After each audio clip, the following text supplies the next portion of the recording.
Saya, Desni Satriana ME, dosen tetap STHI Nurul Falah Ain Molek, peserta TKDP tahun 2026, PTT UIN Sustaria. Kali ini saya akan menampilkan video praktik mengajar pada mata kuliah Perbankan Syariah. Selamat menyaksikan. Assalamualaikum warahmatullahi wabarakatuh. Waalaikumsalam warahmatullahi wabarakatuh. Oke, baik. Bagaimana kabar Anda semua hari ini? Alhamdulillah. Alhamdulillah, bersyukur kita kepada Allah sehingga pada siang hari ini kita diberikan kesehatan, keberkahan sehingga kita bisa melanjutkan perkuliahan di mata kuliah Perbankan Syariah. Oke, baik, sebelum kita mulai perkuliahan, alangkah baiknya kita berdoa terlebih dahulu. Siapa pesannya? Farel. Oke, silakan kepada Farel untuk membantu perkuliahan. Baik, sebelum kita mulai perkuliahan, sebaiknya kita berdoa. Berdoa dimulai.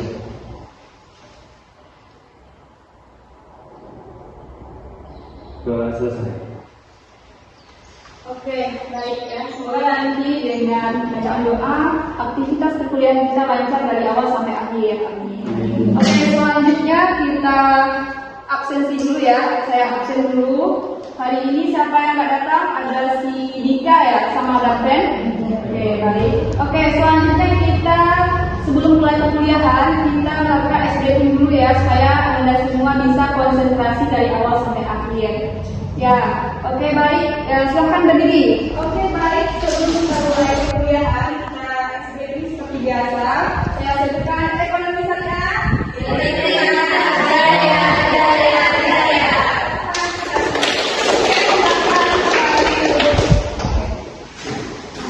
Saya ingin mengulang materi kita minggu lalu. Nah, di sini Anda masih ingat? Masih. Luar biasa. Siapa di sini yang masih ingat pertama materi kita minggu lalu? Oke, luar biasa. Silakan kepada Desna. Konsep perbankan syariah. Konsep perbankan syariah. Nah, apa itu konsep perbankan syariah? Oke, silakan kepada Farel.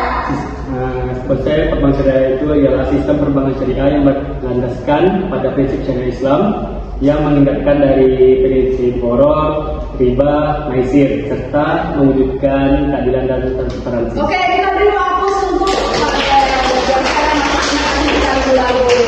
Oke, lanjut kita masuk kepada rencana pembelajaran, ya.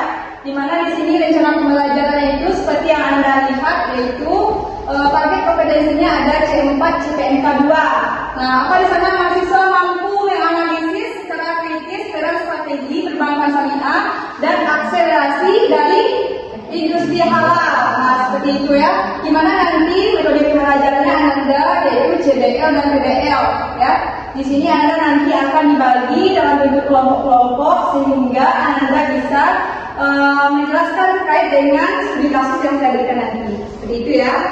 Oke, lanjut kita masuk kepada studi kasus momentum halal di tahun 2026. Nah, siapa di sini yang tahu terkait dengan studi kasus ini? Oke, silakan kepada kami. Itu studi kasusnya itu ada akselerasi BSI dan sentra kuliner Nusantara yang wajib bersertifikasi halal di bulan Oktober 2026. Oke, baik, kita beri aplaus dulu ya. Nah, bahasannya ya, akselerasi BSI ini mewajibkan seluruh usaha itu bersertifikat halal ya, seperti itu. Nah, di sini Ananda saya akan bagi ke dalam beberapa kelompok ya. Jadi 3 kelompok, silakan rekan-rekan membagi kelompoknya sekarang.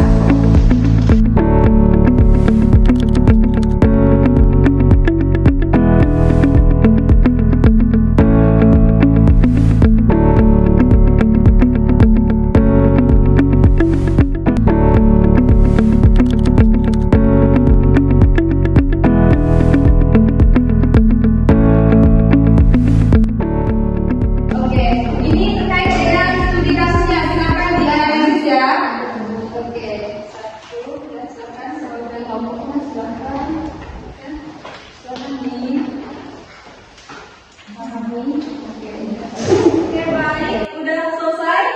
Ya, saya ini sudah biasa ya.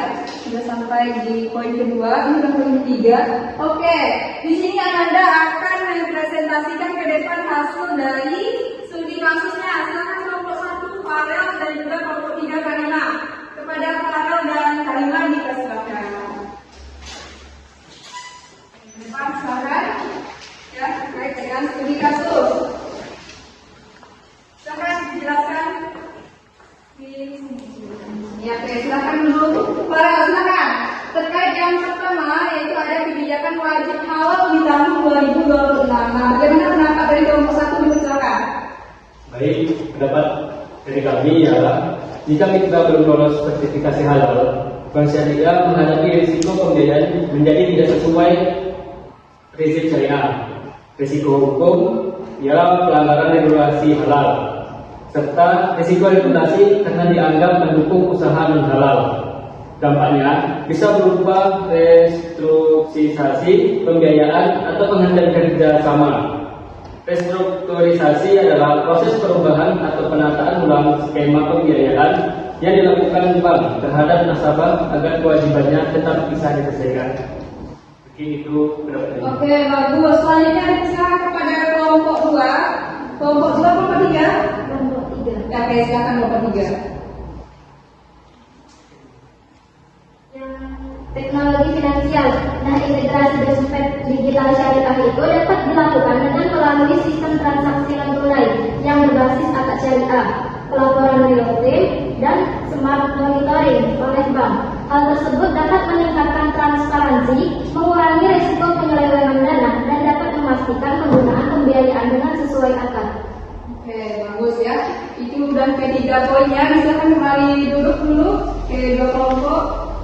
Itu hasil diskusi dari Ananda ya, bisa dipahami. Selanjutnya kita sebagai pendukungnya yaitu Al-Quran dan Hadis sebagai landasan teologinya itu dalam surat Al-Baqarah 275. Di mana di sini Bismillahirrahmanirrahim wa Allahu bai'a wa harrama riba. Bahwasanya Allah telah ya menghalalkan jual beli dan mengharamkan riba. Ya, di sini Ananda bisa melihat di dalam Al-Quran surat Al-Baqarah 275. Selanjutnya itu Al-Maidah ayat 2. Ya, dan kalau menolong kamu dalam mengerjakan kebaikan dan bertakwalah, dan janganlah kamu tolong menolong dalam berbuat dosa. Nah, seperti itulah terkait dengan perbankan syariah dan juga UMKM yang berbasis halal. Ya. Selanjutnya kita masuk kepada rantai nilai halal, ya. Rantai nilai halal di sini terkait dengan perbankan syariah dan UMKM itu saling berhubungan, ya. Yang pertama itu ada hulu, ya. Sektor hulu ini di mana pembiayaan modal kerjanya itu, ya, diajukan kepada yang lokasinya seperti petani, ya. Nah, itu mereka pergi ke perbankan syariah untuk melakukan pembiayaan modal kerja. Di sektor tengah yaitu pembiayaan investasi. Nah, ini udah di strata atas ya, seperti investor dalam industri halal. Dan yang terakhir itu adalah sektor hilir, ya. Pinjaman infrastruktur logistik. Nah, di situ ada melalui akad ijarah, multahiyah dan tamlik. Nah, apa yang enggak? Apa itu akad ijarah, multahiyah dan tamlik? Siapa yang masih ingat? Ada? Oke, silakan kepada saya. Akad ijarah multahiyah di samping itu ialah akad sewa menyewa yang kepemilikannya berubah di akhir akad. Oke, bagus, kita beri hapus dulu ya. Selanjutnya kita masuk kepada materi terakhir ini ya, terkait dengan moderasi beragama. Ya, bahwasanya dalam perbankan syariah dan juga industri halal kita ada kaitannya dengan moderasi beragama. Bahwasanya itu kita bineka tunggal ika, berbeda ras, suku dan kepercayaan. Nah, di sini kita lihat prinsip keadilan prestasi untuk semuanya. Itu ada al-adil, ya. Al-adil itu apa? Keadilan sosial. Apakah di perbankan syariah itu nasabahnya orang muslim semua? Tidak. Ada yang non-muslim. Nah, disinilah konsep dari moderasi beragama itu, ya. Di mana pihak lembaga keuangan syariah itu kepada pelaku usaha baik muslim dan non muslim, ya, itu sama kesetaraan, ya, nggak ada perbedaan.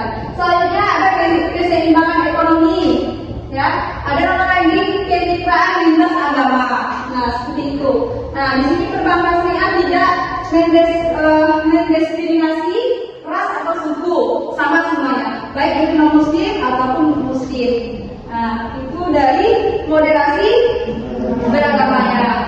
Oke, selanjutnya kita masuk kepada integritas riset dan dosen, ya. Integritas riset dan dosen ini, di mana sebelumnya itu udah kita lakukan. Di sini udah ada yang membuat karya penelitian, ada ya, sudah. Itu Karina, apa judulnya terkait?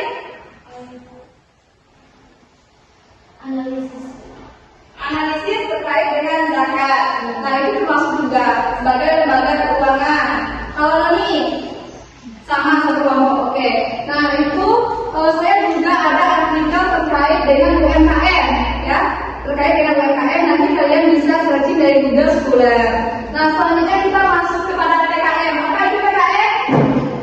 Pengabdian kepada masyarakat. Nah, pengabdian kepada masyarakat di sini saya juga ada. Silahkan nanti kalian cek di Google Scholar saya. Itu ada penguatan UMKM di Air Molek, ya. Itu ada, ya, silahkan dicek nanti ya. Oke.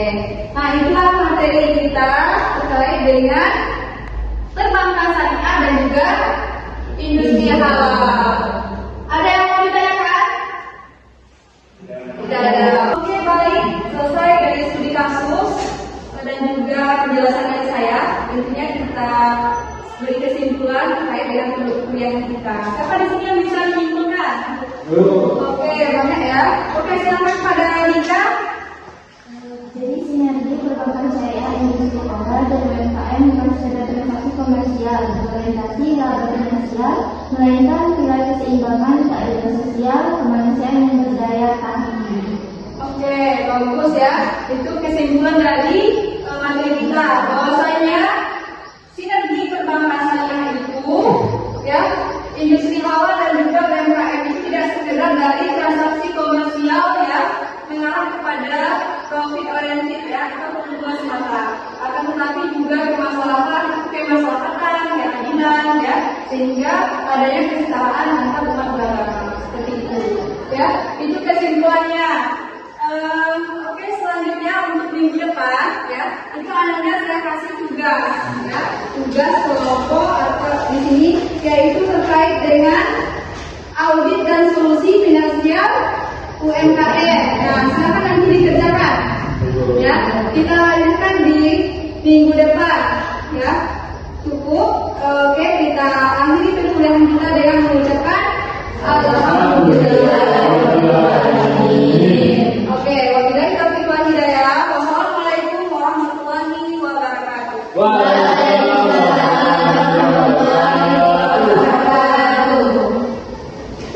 Demikianlah video yang dapat saya tampilkan. Semoga dapat menginspirasi kita semua. Terima kasih. Wassalamualaikum warahmatullahi wabarakatuh.